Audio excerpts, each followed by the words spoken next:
मनाली में बर्फबारी के चलते सैकड़ों सैलानी फंस गए हैं। अटल टनल के साउथ पोर्टल से सोलंग के बीच फंसे सैलानी, जहां बर्फ में फंसे सैलानियों की मदद के लिए रेस्क्यू टीम भेजी गई है। ये दिन के वक्त की तस्वीरें हैं।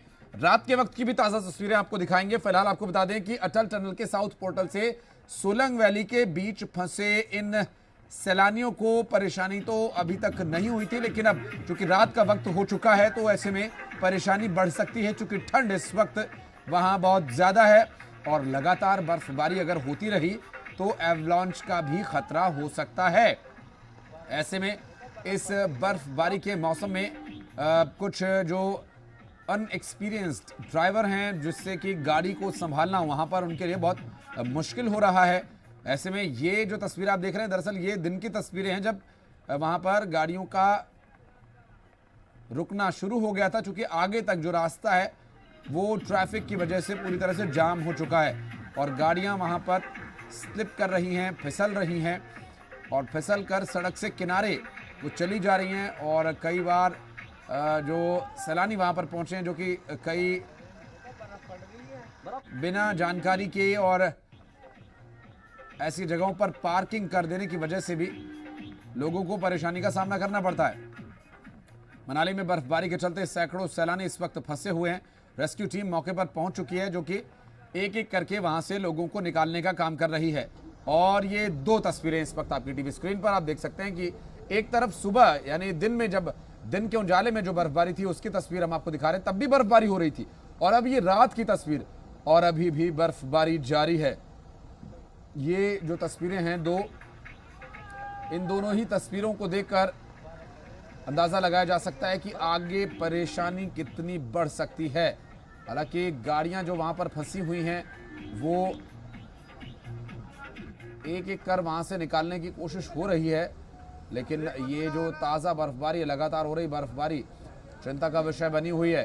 तो दो अहम तस्वीरें मनाली में बर्फबारी के दौरान फंसे सैलानियों की आपको हम दिखा रहे हैं, जहां पर कि इस वक्त जो स्थिति है वो आगे परेशानी वाली हो सकती है। फिलहाल रेस्क्यू की टीम मौके पर पहुंच चुकी है। एक एक कर दो कर लोगों को वहां से निकाला जा सकता है। अब पहले तस्वीर में देखेंगे तो यहां आप देख सकते हैं कि गाड़ियों में जब ब्रेक लगाया जा रहा है तो वो स्लिप कर रही हैं, रुकने की बजाय फिसल कर आगे बढ़ रही हैं।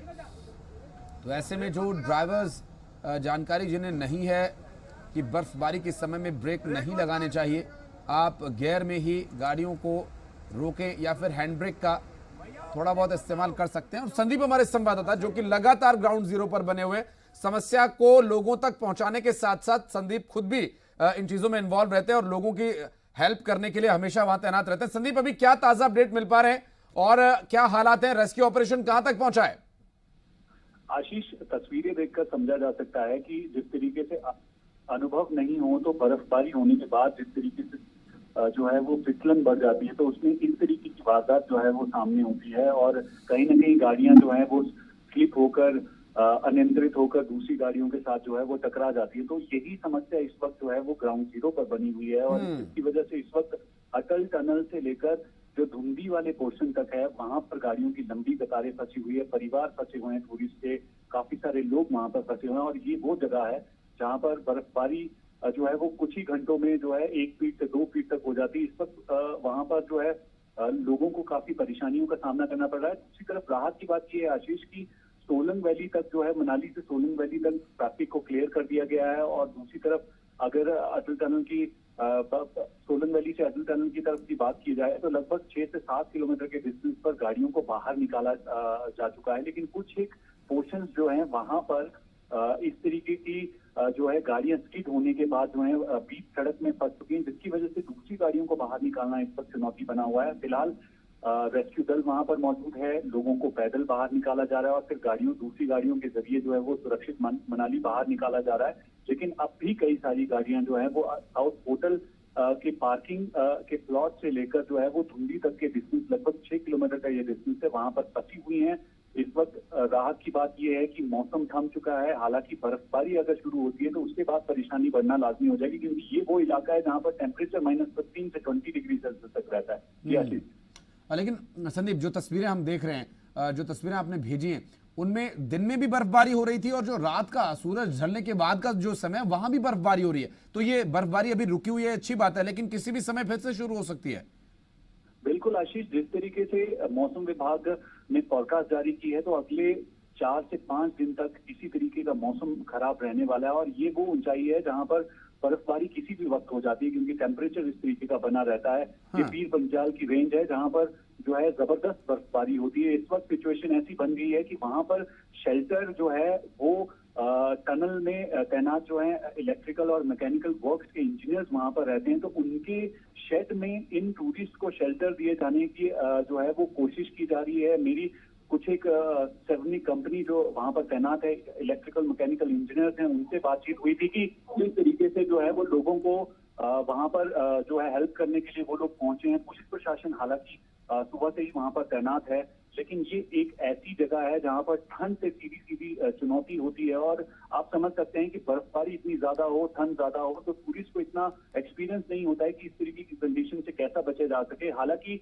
आज सुबह से ही अटल टनल के दोनों तरफ पुलिस प्रशासन जो तैनात था वो सैलानियों को जो है वो जागरूकता करते हुए जो है वहां से मनाली की ओर भेजा जा रहा था। लेकिन काफी सारे ऐसे सैलानी हैं जो मौज मस्ती करने के चक्कर में जो है इस तरीके की जो है वो परेशानी को झेलना उनको पड़ता है, जिसकी वजह से अब जो है काफी सारे सैलानियों को रेस्क्यू करने का मिशन चलाया जा रहा है। जी निश्चित रूप से। और संदीप, जो आपने एक बहुत प्रमुख कारण जो बताया ट्रैफिक का, वो ये है कि बारिश और बर्फबारी होने के बाद जो रोड है वो स्लिपरी हो गई है और वहां पर ब्रेक का इस्तेमाल नहीं करना है। कई ड्राइवर्स शायद इस बात को वो नहीं जानते हैं या फिर उन्हें नहीं समझ में आ रहा, क्योंकि अब देख रहे हैं जो तस्वीरें हम संदीप इस वक्त, वो ज्यादातर यही समस्या आ रही है कि गाड़ी जब थोड़ी चलती है फिर वो ब्रेक लगाते हैं तो वो स्लिप होती है और फिर अगली गाड़ी से टच होती है, टकराती है। इसलिए स्पीड भी बहुत कम रखनी पड़ती है, बहुत मेंटेन करना पड़ता है। लेकिन संदीप, एक और महत्वपूर्ण बात ये, चूंकि आप बता रहे हैं कि बर्फबारी किसी भी समय शुरू हो जाती है और कभी भी होती रहेगी, तो ऐसे में आगे की परेशानियां न पैदा हों इसके लिए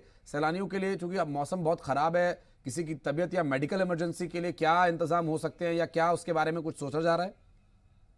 बिल्कुल आशीष, आपने ये बहुत महत्वपूर्ण सवाल पूछा है, क्योंकि ये अटल टनल एक ऐसी लोकेशन है जो पहली मर्तबा सैलानियों के लिए खुली है। यानी पिछले 10 साल से इस पर काम हो रहा था, अब नई पूरी डेस्टिनेशन बन चुकी है। और दूसरी तरफ इससे पहले रोहतांग दर्रे में इस तरीके की तस्वीर हर साल सर्दियों के दौरान देखने को मिलती थी। तो यानी अब सरकार और प्रशासन को इस और ध्यान देने की सख्त जरूरत हो गई है कि ये 12 किलोमीटर का डिस्टेंस जो है वो काफी खतरनाक रहता है। आशीष, मैं अपने दर्शकों को ये जानकारी जरूर देना चाहूंगा कि ये 12 किलोमीटर का डिस्टेंस जो है वो लगभग 14 से ज्यादा जो avalanche prone area, identified avalanche prone area जो है वहां पर चिन्हित किए गए हैं, जहां पर पिछले 10 सालों में लगभग 3000 से ज्यादा एवलांचेस हिट किए हैं। तो यानी आप समझ सकते हैं कि जब ये बर्फबारी हो जाती है तो ये खूबसूरत सा दिखने वाला इलाका जो है वो बेहद खतरनाक हो जाता है। तो ऐसे में सैलानियों की तादाद आए दिन जबरदस्त तरीके से बढ़ रही है। तो यानी इस और ये खतरा ऐसे में और भी ज्यादा बढ़ जाता है संदीप, जब आप बता रहे हैं कि 12 किलोमीटर का जो पूरा रूट है वहां ज्यादातर गाड़ियां ही नजर आ रही हैं और उन गाड़ियों में जो लोग बैठे हुए हैं उनके लिए बेहद खतरनाक हो सकता है। तो अवेयरनेस होनी चाहिए पहाड़ों में बर्फबारी के दौरान किस तरह से रहना, ये एक आर्ट है और इसे पहले समझ लेना चाहिए, उसके बाद आप ऐसे किसी क्षेत्र में जाएं। जो दर्शक बाकी हमारे अभी देख रहे हैं या प्लान बना रहे हैं उधर जाने के लिए, संदीप की तरफ से दी गई ये इन्फॉर्मेशन बहुत काम आ सकती है आपके। बहुत शुक्रिया संदीप आपका इस पूरे मामले पर जानकारी देने के लिए। आप भी अपना ध्यान रखें और फिलहाल बढ़ते हैं आगे। आपको बता दें कि धुंधी के पास बर्फबारी के बाद फिसलन में गाड़ियां आपस में टकराने लगी, जिसकी वजह से ट्रैफिक जाम होने लगा, जिसकी बात कर रहे थे संदीप। वो तस्वीर अब आपको दिखाते हैं जहां गाड़ियां स्लिपरी होने की वजह से एक दूसरे से टकरा रही थी।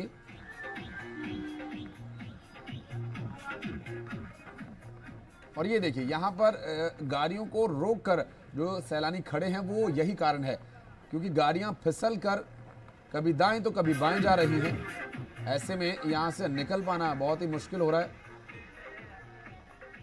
क्योंकि ताज़ा बर्फ जो होती है उसमें से आप एक बार को कुछ समय के लिए निकल सकते हैं, लेकिन बर्फ पड़ने के कुछ समय बाद वो काफी फिसलन भरी हो जाती है।